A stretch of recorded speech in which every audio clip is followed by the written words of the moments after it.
큐티 가이드 방송 기도하고 시작하겠습니다. 하나님 아버지, 오늘도 주님께 하루를 맡기며 주님 앞에 말씀으로 먼저 나아갑니다.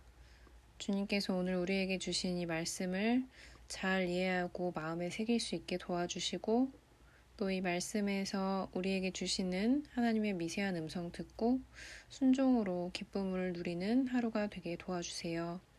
끝 시간까지 함께 하실 줄 믿습니다. 예수님의 이름으로 기도드립니다. 아멘. 오늘 말씀은 마가복음 11장 27절에서 12장 12절 말씀, 모퉁이의 머릿돌이라는 주제의 말씀입니다. 함께 읽어보겠습니다.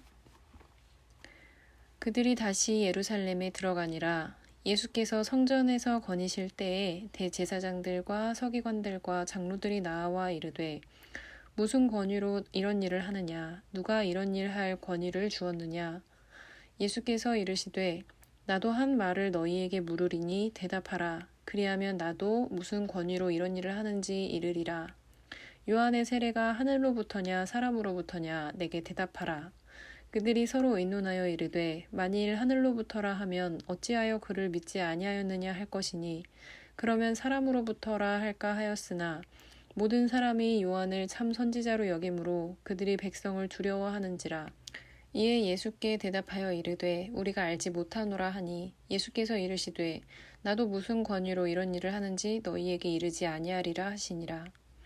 예수께서 비유로 그들에게 말씀하시되 한 사람이 포도원을 만들어 산 울타리로 두르고 집자는 틀을 만들고 망대를 지어서 농부들에게 새로 주고 타국에 갔더니 때가 이름에 농부들에게 포도원 소출 얼마를 받으려고 한 종을 보내니 그들이 종을 잡아 심히 때리고 거저 보내었거늘 다시 다른 종을 보내니 그의 머리에 상처를 내고 능욕하였거늘 또 다른 종을 보내니 그들이 그를 죽이고 또 그 외 많은 종들도 더러는 때리고 더러는 죽인지라.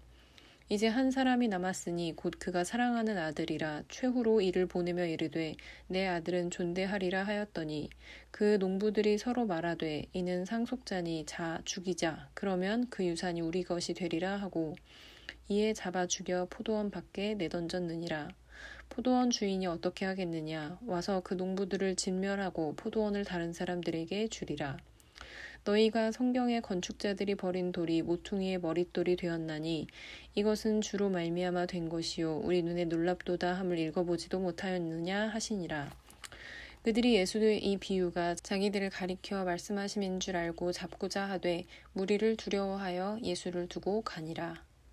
아멘. 오늘 말씀에는 세 가지 이야기가 담겨 있습니다. 하나씩 살펴보겠습니다. 첫 이야기에는 예수님의 권위에 대한 질문입니다. 예수님께서 예루살렘 성전에서 거니실 때 대제사장들과 서기관들과 장로들이 나와 예수님께 질문했다고 합니다.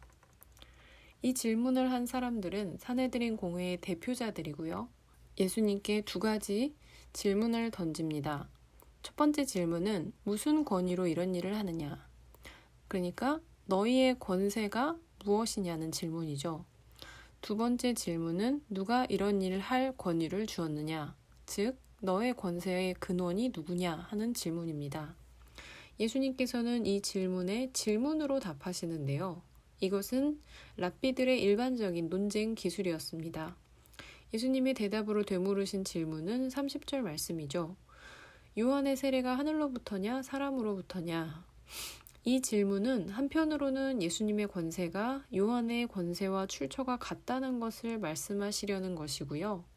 다른 한편으로는 이 질문은 이스라엘 종교 지도자들이 하나님으로부터 온 이 세례 요한과 예수님을 어떻게 여기는지 알 수 있는 질문이기도 합니다. 예수님께서 이렇게 질문하시자 그들은 분주하게 서로 의논을 합니다. 어떤 의논인지가 31절, 32절에 기록되어 있죠. 그들에게는 사실 사람으로부터라는 대답이 더 타당한 대답이었을 것입니다. 그러나 거기 모여있던 백성들이 두려워서 답을 하지 않는 편을 택합니다. 사실 이 질문은 예수님보다 자기들을 높이기 위해 시도했던 변론이었지만 예수님의 지혜를 이길 수가 없었습니다. 또한 그들은 대답을 하지 않음으로써 하나님께서 보내신 요한과 예수님을 하나님이 보내신 자로 받아들이지 않았다는 것을 보여주었습니다. 이렇게 하나님을 섬기는 종교 지도자이면서도 하나님과 아무 상관없이 살고 있는 사람들이 있습니다. 종교적 형식주의라고 하죠. 이들은 자기들의 종교적인 기득권을 세속 권력과 같이 여깁니다. 우리도 자칫 잘못하면 하나님께서 우리에게 교회를 잘 섬기라고 부여해 주신 능력을 나의 기득권처럼 여기며 다른 사람을 정죄하거나 무시하게 될 수 있습니다. 그렇게 되면 오늘 이 이야기 속의 사내들인 종교 지도자들처럼 진짜 중요한 예수님의 사역, 하나님의 뜻을 분별하지 못하고 놓쳐버리게 됩니다. 그래서 이 말씀을 반복해서 읽어보시며 교회 안에서 여러분의 섬김을 돌아보시고 혹시 나에게도 하나님을 섬기는 데 사용하던 이 나의 능력이 나의 어떤 기득권이나 권력으로 사용된 적이 없는지 잘 살펴보시면 좋겠습니다. 이 말씀은 우리의 중심을 다시금 잡게 해주시는 참 감사한 말씀입니다. 깊이 묵상하시고 하나님께 기도로 올려드리시면 좋겠습니다. 다음 두 번째 이야기는 악한 소작인의 비유입니다. 예수님은 이 비유를 사내들인을 대표해서 질문해온 그 사람들에게 말씀을 하십니다. 이것은 저기에 차 있는 그들의 의도를 폭로한 것이기도 하고 그 결과에 대한 경고이기도 합니다.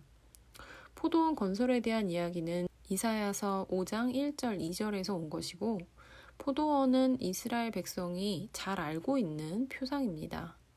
이 내용을 천천히 반복해서 잘 읽으셔서 내용을 숙지해 보시길 바랍니다.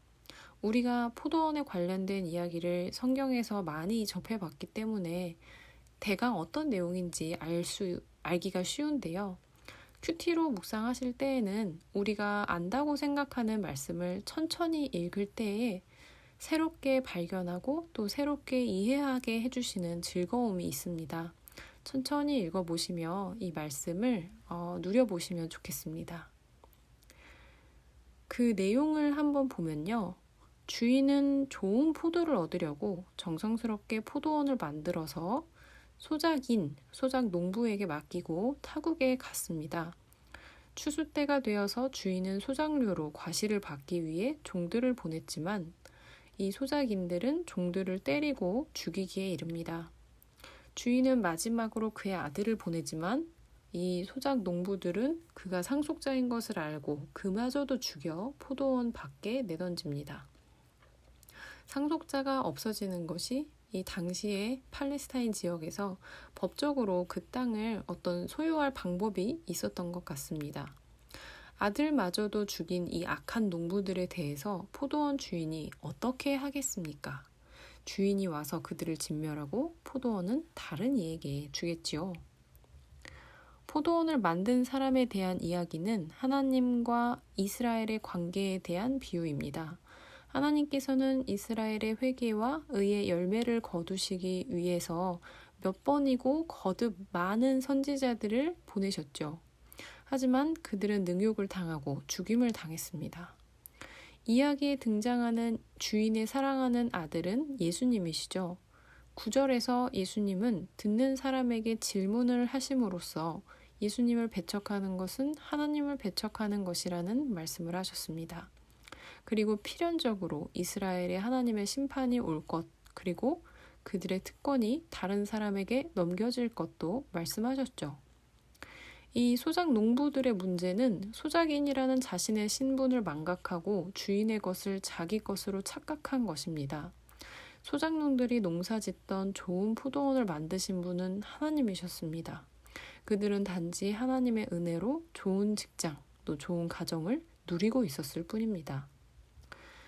이 성경 이야기를 가만히 묵상하실 때 우리는 하나님께서 우리를 두시고 누리게 하신 가정과 일터를 내 것이라 착각하고 있지는 않은지 돌아봐야 합니다. 이것은 좋은 것을 내 것이라고 여기고 내 능력으로 이루어낸 것이라는 착각과 동시에 우리의 가정과 직장이 어느 한때에 좋지 않은 환경에 놓여 있다고 해서 하나님을 좋지 않은 분이라고 생각하는 것도 포함하는 이야기입니다. 하나님께서 주신 것이 아니라 내 것이라고 생각하기 때문에 좋지 않은 환경에 힘들어하고 원망할 수도 있기 때문입니다.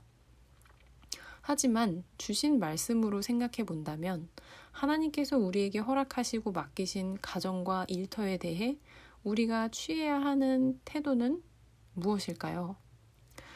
하나님께서 그 소출 얼마를 요구하실 때를 대비해서 최선을 다해 가꾸는 것일 것입니다. 그리고 그 주인의 의도에 따라 좋은 열매 맺기를 위해 노력해야겠죠. 이 말씀을 이렇게 이해하실 때 여러분께서 계신 삶의 자리, 가정과 일터에서 여러분의 모습을 돌아보시면 많은 생각이 드실 것입니다. 그래서 말씀을 반복해서 읽으시며 자유롭게 묵상하시고 기도로 올려드리시면 좋겠습니다. 마지막 단락은 예수님께서 자신을 모퉁이의 머릿돌에 비유하신 말씀입니다. 예수님은 악한 소작인 비유를 자신에게 적용시키셨죠. 그리고 그 비유를 확대시켜서 시편에 나오는 돌과 건축자의 비유로 바꾸어 다시 자신을 설명하십니다. 이 이야기는 버린 돌이 모퉁이의 머릿돌이 되었다는 말씀에서 예수님의 부활과 승천까지도 비유적으로 생각할 수 있게 해줍니다. 모퉁이의 머릿돌은 건축물에서 가장 중요한 기초석이 되는데요. 건축자들이 버린 돌이 이렇게 귀하게 쓰인다는 것은 하나님의 놀라우신 주권적 행동이셨습니다. 12절에 보시면 사내들인 공회의 대표자들은 이 비유가 자기들을 말씀하신 줄 알았습니다. 그래서 예수님을 체포하려고 했죠. 하지만 유월절을 앞두고 모여서 흥분하기 쉬운 이 무리들을 두려워해서 예수님을 버려두고 떠났다고 합니다. 다윗의 시편에 나오는 모퉁이의 머릿돌 이야기는 먼저는 죄인이었으나 예수님을 믿음으로 거듭난 우리 자신을 하나님께서 어떻게 사용하시기를 원하시는지를 말해줍니다. 우리의 삶이 아무리 작고 연약하고 버림받은 것처럼 보여도 힘이 없어 보여도 하나님께서는 하나님의 뜻에 합한 한 사람을 모퉁이의 머릿돌로 귀하게 사용하시는 것입니다. 그리고 오늘날 한 교회로 부르심 받아 한 몸을 이루는 나의 지체가 나와 맞지 않고 나를 괴롭게 할지라도 하나님께서 나를 부르셨듯이 그 사람 또한 귀하게 부르셨음을 믿으며 인내할 때에 우리가 있는 곳에서 그 사람과 함께 하나님 나라를 경험하게 될 줄 믿습니다. 여러분, 이 사실을 믿으시나요? 여러분 자신을 하나님께서 모퉁이의 머릿돌로 부르셨음을, 그래서 하나님께서 어떤 어려운 상황도 능히 견뎌낼 힘을 주시는 것을 묵상해 보시고, 또 머릿돌로 세우고자 여러분께서 인내하셔야 할 그 버린 돌과 같은 지체는 우리 주변에 누구인지 생각해 보시고 또 그분을 위해 기도해 주시는 묵상이 되시면 좋겠습니다. 네, 그럼 이어질 여러분의 묵상을 위해 기도해 드리겠습니다. 주님, 예수님의 이야기로 오늘 하루도 시작하게 해주셔서 참 감사드립니다. 우리 예수님은 대적들과의 조우에서도 하나님의 지혜와 담대함으로 상황을 능히 이겨내시며 우리를 하나님께로 한 걸음 더 인도해 주십니다. 예수님께서 보여주신 지혜를 우리도 원하고 또 성경 이야기 속의 위선자와 악인이 되지 아니하고 주님의 선하신 뜻을 잘 이해하여 순종하는 저희가 되길 원합니다. 도와주시옵소서. 말씀에서 힘을 얻어 주님으로 인해 기쁜 하루 되기를 원합니다. 예수님의 이름으로 기도드립니다. 아멘.